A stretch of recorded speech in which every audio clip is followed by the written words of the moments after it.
അസ്സലാമു അലൈക്കും വറഹ്മത്തുള്ളാ.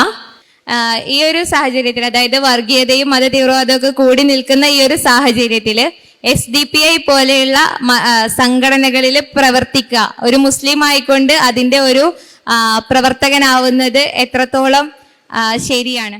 ഒരു മുസ്ലിം എന്നുള്ള നിലക്ക് ഇന്ത്യ പോലുള്ള ഒരു ജനാധിപത്യ മതനിരപേക്ഷ രാജ്യത്ത് ജീവിക്കുന്ന സമയത്ത് രാഷ്ട്രീയ പ്രവർത്തനങ്ങൾ എന്ന് പറയുന്നത് നമ്മൾ ചെയ്യേണ്ടതാണ്. വളരെ സജീവമായി ഇടപെടേണ്ട രംഗങ്ങളുണ്ടാവും. അപ്പോൾ എല്ലാ രാഷ്ട്രീയ പാർട്ടികളിലും നമുക്ക് പ്രവർത്തിക്കാൻ പറ്റുമോ എന്ന് ചോദിച്ചാൽ നമ്മൾക്ക് പ്രവർത്തിക്കാൻ പറ്റാത്ത രാഷ്ട്രീയ പാർട്ടികളുണ്ട്.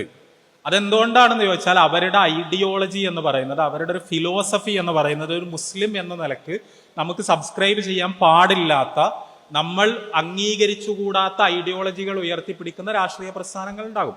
ഇപ്പൊ ഒരു മുസ്ലിമിന് RSSകാരനാകാൻ പറ്റുമോ, ഒരു മുസ്ലിമിന് BJPക്കാരനാവാൻ പറ്റുമോ എന്ന് ചോദിച്ചാൽ അതിന്റെ ഉത്തരം പറ്റൂല എന്നാണ്. കാരണം അതിന്റെ ഐഡിയോളജി എന്ന് പറയുന്നത്, ഹിന്ദുത്വം എന്ന് പറയുന്നത്, അത് പറയുന്നത് മുസ്ലിങ്ങളെ ഇന്ത്യ രാജ്യത്ത് നിന്ന് പുറത്താക്കണം, അല്ലെങ്കിൽ മുസ്ലിങ്ങൾ ഇല്ലാത്ത ഒരു ഇന്ത്യ ഉണ്ടാക്കണം എന്നതാണ് അതിന്റെ ഐഡിയോളജി. അപ്പൊ സ്വാഭാവികമായും മുസ്ലിങ്ങളെ തകർക്കാനുള്ള, മുസ്ലിങ്ങളെ നശിപ്പിക്കാനുള്ള ഒരു ഏർപ്പാട് എന്നുള്ള നിലക്ക് മുസ്ലിങ്ങൾക്ക് അതിന്റെ ഭാഗമാകാൻ പറ്റൂല. ഇതേപോലെ ഇപ്പൊ ദൈവമില്ല, പടച്ചോനില്ല, പടച്ചോൻ എന്ന് പറയുന്നത് അന്ധവിശ്വാസമാണ്, മതം എന്ന് പറയുന്നത് അന്ധവിശ്വാസമാണ് എന്ന് പറയുന്ന ഒരു കമ്മ്യൂണിസം പോലുള്ള, മാർക്സിസം പോലുള്ള ഒരു ഐഡിയോളജി, ആ ഐഡിയോളജിയെ സ്വന്തം ഐഡിയോളജിയായി പ്രഖ്യാപിക്കുന്ന ഒരു പ്രസ്ഥാനത്തിൽ, ഒരു സംഘടനയിൽ അംഗത്വം എടുക്കാനും അതിന്റെ പ്രവർത്തകനാകാനും മുസ്ലിങ്ങൾക്ക് കഴിയൂല. ഇതേപോലെ ഇവിടെ പരാമർശിക്കപ്പെട്ട പ്രസ്ഥാനം എന്ന് പറഞ്ഞാൽ അതിന്റെ കുഴപ്പം, അത് കടന്നു വന്ന ഒരു ചരിത്ര വഴിയുണ്ട്. ആ ചരിത്ര വഴിയിൽ അത് സമൂഹത്തിന് മുന്നിൽ അവതരിപ്പിക്കാൻ ശ്രമിച്ച ഒരു ആദർശമുണ്ട്. അതിന് ഒരുപാട് രൂപപരിണാമങ്ങളൊക്കെ ഉണ്ടായിട്ടുണ്ടെങ്കിൽ പോലും അത് അതിന്റെ കേഡറുകൾക്ക് കൊടുക്കുന്ന, അതിന്റെ അംഗങ്ങൾക്ക് കൊടുക്കുന്ന, അണികൾക്ക് കൊടുക്കുന്ന ക്ലാസ്സുകളിൽ അത് അവർക്ക് ഇമ്പാർട്ട് ചെയ്ത് കൊടുക്കുന്ന ഒരു ഐഡിയോളജി ഉണ്ട്. ആ ഐഡിയോളജി എന്ന് പറഞ്ഞാൽ ഇന്ത്യയിലെ മുസ്ലിങ്ങളുടെ പ്രശ്നങ്ങൾ, ആ പ്രശ്നങ്ങൾ നമ്മൾ പലപ്പോഴും സായുധമായ പ്രതികരണങ്ങളിലൂടെ പരിഹരിക്കേണ്ടി വരും എന്നൊരു നിലപാടാണ്. അതാണ് ഇസ്ലാമിലെ ജിഹാദിന്റെ താല്പര്യം എന്ന് അവർ അണികളെ പഠിപ്പിക്കാൻ ശ്രമിക്കുന്നു. അണികളെ പഠിപ്പിക്കാൻ ശ്രമിക്കുന്നു എന്ന് പറഞ്ഞാൽ അത് ഇന്ത്യയിൽ രജിസ്റ്റർ ചെയ്യപ്പെട്ട ഒരു സംഘടനയാണ്, അല്ലാതെ ഒരു ഗറില്ല പ്രസ്ഥാനമല്ല. പക്ഷെ അങ്ങനെയാണെങ്കിൽ പോലും ഒക്കേഷണലി അവർ ഇതേപോലുള്ള പ്രതികരണങ്ങളിലേക്ക് പോവുകയും അതിനെ ജിഹാദാണ് എന്ന് വരുത്തി തീർക്കാൻ ശ്രമിക്കുകയും ചെയ്യുന്നു. ഇപ്പോ രാഷ്ട്രീയ കൊലപാതകങ്ങൾ എന്ന് പറഞ്ഞാൽ ചിലപ്പോൾ എല്ലാ രാഷ്ട്രീയ പ്രസ്ഥാനങ്ങളും നടത്തുന്നുണ്ടാവും. അത് മനുഷ്യവിരുദ്ധമാണ്, പൈശാചികമാണ്, ആര് നടത്തിയാലും എതിർക്കപ്പെടേണ്ടതാണ്. പക്ഷെ ഈ പറയുന്ന ആൾക്കാർ നടത്തുന്ന രാഷ്ട്രീയ കൊലപാതകങ്ങൾക്കുള്ള ഒരു വ്യത്യാസം, അവർ ആയത്തു ഹദീസ് ഓതുന്നുള്ളതാണ്.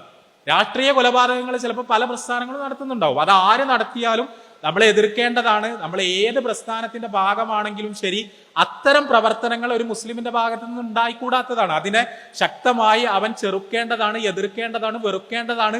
അതിൽ പങ്കെടുക്കുക പോയിട്ട് ന്യായീകരിക്കാൻ പോലും പാടില്ലാത്തതാണ്. പക്ഷേ ഇവര് ചെയ്യുമ്പോഴുള്ള കുഴപ്പം അത് വേറൊരു ലെവലിലാണ്. അവരത് ചെയ്യുന്നു എന്ന് മാത്രമല്ല, ഇങ്ങനെ ചെയ്യുന്നത് മതപരമായി നിർദ്ദേശിക്കപ്പെട്ടതാണ് എന്ന് സ്ഥാപിക്കാൻ ശ്രമിക്കുകയും അതിന് ആയത്തുകളും ഹദീസുകളൊക്കെ ഉദ്ധരിക്കുകയും ചെയ്യുന്നു. അത് ഇപ്പൊ ഷഹീദ് എന്ന് പറയും. ഷഹീദ് എന്ന് പറഞ്ഞാൽ രക്തസാക്ഷി എന്ന് പറഞ്ഞാൽ ചിലപ്പോൾ എല്ലാ രാഷ്ട്രീയ പ്രസ്ഥാനങ്ങളും അവരുടെ പ്രവർത്തകർ കൊല്ലപ്പെടുമ്പോൾ രക്തസാക്ഷി എന്നോ ഷഹീദ് എന്നൊക്കെ പറയുന്നുണ്ടാകാം.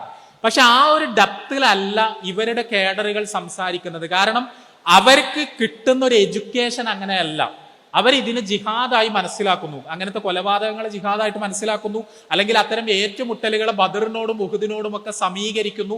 അത് ഇസ്ലാമികമായൊരു വിശുദ്ധ പ്രവർത്തനമാണെന്ന് പറയുന്നു. അങ്ങനത്തെ ഒരു സംഘത്തിൽ, അങ്ങനത്തെ ഒരു പ്രസ്ഥാനത്തിൽ അംഗമാവുക എന്ന് പറയുന്നത് ഒരു മുസ്ലിമിനെ സംബന്ധിച്ചിടത്തോളം സാധ്യമല്ല. കാരണം ഇസ്ലാമിൽ അങ്ങനെ ഒരു ജിഹാദ് ഇല്ല, അത് തോന്നിവാസമാണ്. നമ്മൾ ഏതെങ്കിലും ഒരു മനുഷ്യനെ നിയമം കയ്യിലെടുത്തുകൊണ്ട് കൊല്ലുക എന്ന് പറയുന്നത് ഇസ്ലാമികമായി വെറുക്കപ്പെട്ടൊരു മഹാപാപമാണ്.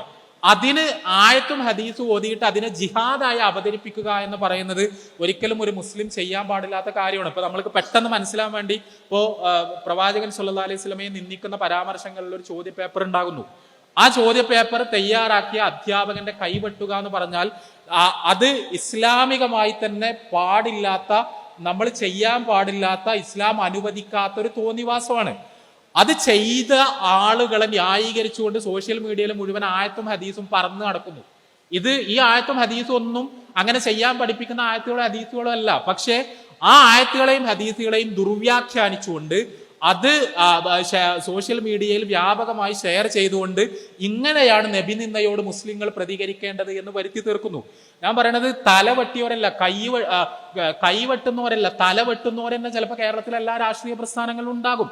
അത് മഹാ തോന്നിവാസാണ്. പക്ഷേ അതിനെ ഒരു ഇസ്ലാമിക പ്രത്യയശാസ്ത്രമാക്കി വികസിപ്പിക്കുകയും അതിന് ആയത്തുകളും ഹദീസുകളും ഉദ്ധരിക്കുകയും ചെയ്യുമ്പോൾ അത് തികച്ചും വ്യത്യസ്തമായ കൂടുതൽ ഗൗരവമായ തലത്തിലുള്ള ഒരു കാര്യമാണ്. അതുകൊണ്ട് തന്നെ ഒരു മുസ്ലിം എന്നുള്ള നിലയ്ക്ക് ഇസ്ലാം എന്ന് പറഞ്ഞാൽ അങ്ങനെയല്ല. ഇസ്ലാം എന്ന് പറഞ്ഞാൽ നിയമവാഴ്ചയെ അംഗീകരിക്കുന്നു, ഇസ്ലാം നിയമം കയ്യിലെടുക്കാൻ അനുവദിക്കുന്നില്ല, ഇസ്ലാം കൊലപാതകങ്ങൾ അനുവദിക്കുന്നില്ല, ഇസ്ലാം അംഗവിച്ഛേദങ്ങൾ അനുവദിക്കുന്നില്ല എന്ന് മനസ്സിലാക്കുന്ന മുസ്ലിങ്ങളെ സംബന്ധിച്ചിടത്തോളം അത്തരം ഒരു പ്രസ്ഥാനത്തിന്റെ ഭാഗമാവുക എന്ന് പറയുന്നത്, പ്രവർത്തകനാവുക എന്ന് പറയുന്നത് തീർച്ചയായും പാടില്ലാത്തൊരു കാര്യമാണ്. ഇന്ത്യയിലെ മുസ്ലിങ്ങളുടെ പ്രശ്നങ്ങൾക്കുള്ള പരിഹാരം ജനാധിപത്യ മതനിരപേക്ഷ വ്യവസ്ഥക്കുള്ളിലാണ്, നിയമ സംവിധാനങ്ങൾക്കുള്ളിലാണ് എന്ന് മനസ്സിലാക്കുന്നതിന് പകരം ചില സമയങ്ങളിൽ കത്തിയെടുത്തുകൊണ്ടാണ് മുസ്ലിങ്ങൾ ആ പ്രശ്നം പരിഹരിക്കേണ്ടത് എന്ന് വിചാരിക്കുകയും ആ വിചാരത്തിന് അനുകൂലമായി ഇസ്ലാമിനെ ദുർവ്യാഖ്യാനിക്കുകയും ചെയ്യുന്ന ഒരു പ്രസ്ഥാനം എന്ന നിലക്ക് മുസ്ലിങ്ങൾക്ക് അതിന്റെ പ്രവർത്തകരാകാൻ കഴിയില്ല, അംഗങ്ങളാകാൻ കഴിയില്ല എന്നാണ് ഞാൻ മനസ്സിലാക്കുന്നത്.